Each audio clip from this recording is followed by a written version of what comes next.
I stuck gum in a random girl's hair on a plane because she kept annoying me. She went insane when she saw what I had done.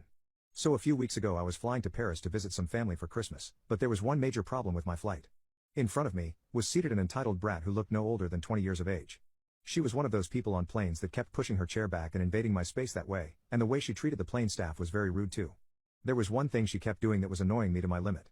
She already had her chair pushed back, and now she decided she would danger her Rapunzel-length hair over the top of her seat and directly onto my face.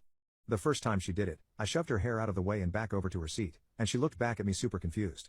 I could tell she was a bimbo considering she flicked her hair back over a second time. Once again, I tossed her Goldilocks hair to the side. She must have thought this was a game of sorts, as she proceeded to do it a third time. Now I was seriously mad. Not only was this entitled beluga beach reclining her seat into my space and having her rolls flop out of the seat and spread to the side, but she was also flicking her extremely long hair directly into my face by tossing it. I angrily pulled her hair back over and told her to cut it out.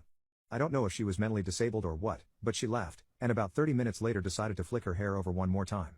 I was getting seriously heated at her, and figured that I should report her to the flight attendant for being so rude, but instead I decided to teach her a lesson. I could tell that she took pride in her. It's the one good thing about her that seemed to be well maintained. I knew that this was wrong of me to do and perhaps a man in his 40s shouldn't take part in such petty revenge, but damn it I was sick of this girl making my trip a misery. I happened to be chewing gum at the time, and I took it out of my mouth slowly and as sneakily as possible, stuck in her hair. She didn't seem to notice, and a few minutes later I flicked the hair back over. As expected, the bimbo didn't notice, and a few minutes later rested her hair over to my side once again. I was kinda making a deal with God at this point. I thought about how I shouldn't punish her for being ignorant, but then I remembered my late father's favorite quote, "Idiots get beat even in church."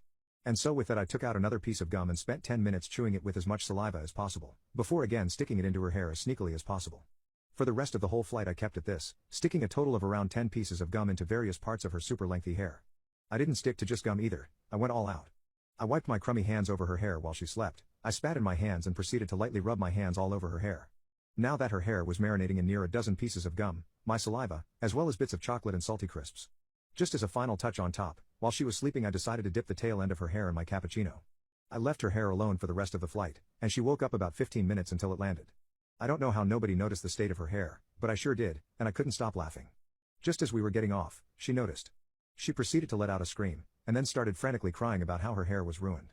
I must add here, not only was her hair ruined, it was completely and utterly destroyed. Going bald was without a doubt the best option for her. There was gum scattered everywhere, crisp remnants spread throughout, it looked oilier than the last country that America invaded, and there was solid and dried cappuccino on the ends of her hair. She had a full-on meltdown in the aisles, dropping to her knees and shrieking. The staff rushed over trying her best to help her, but she was so erratic that she pushed all of the staff off and ended up socking one hostess in the stomach. I was quite ahead of her while this was happening, and I saw her looking around in panic yelling, "Where is he?" I know she knows I did it, but I managed to zoom off the plane before she saw me.